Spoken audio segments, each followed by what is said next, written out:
विनायक चतुर्थी का इस दिन व्रत रखा जाता है और विधि विधान से गौरी पुत्र श्री गणेश की पूजा की जाती है।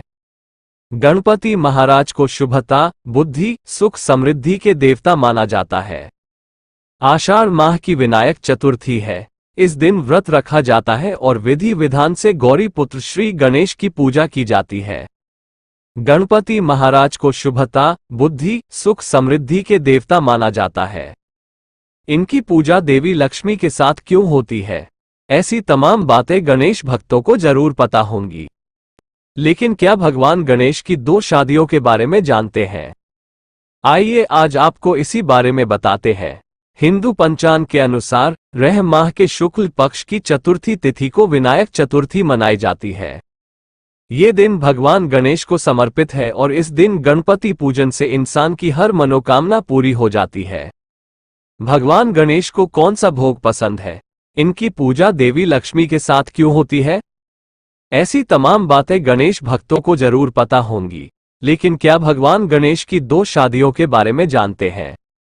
आइए आज आपको इसी बारे में बताते हैं। पौराणिक कथा के अनुसार एक बार भगवान गणेश अपनी तपस्या में लीन ध्यान लगाकर बैठे थे। तभी तुलसी ने गणेश जी के सामने शादी का प्रस्ताव रखते हुए उनकी साधना भंग कर दी थी। ये देखकर गणेश जी क्रोधित हो उठे और उन्होंने खुद को ब्रह्मचारी बताते हुए तुलसी से विवाह का प्रस्ताव ठुकरा दिया। गणपति का ना सुनकर तुलसी भी क्रोध में आ गईं और उन्होंने गजानन को 2 विवाह का श्राप दे डाला। पौराणिक कथा के अनुसार गणेश भगवान के चेहरे की वजह से कोई उनसे विवाह करने को तैयार नहीं था। ऐसे में गजानन नाराज हो गए और उन्होंने दूसरे देवी देवताओं के विवाह में विघ्न डालना शुरू कर दिया। इस समस्या को लेकर सभी देवता ब्रह्मा जी के पास पहुंचे।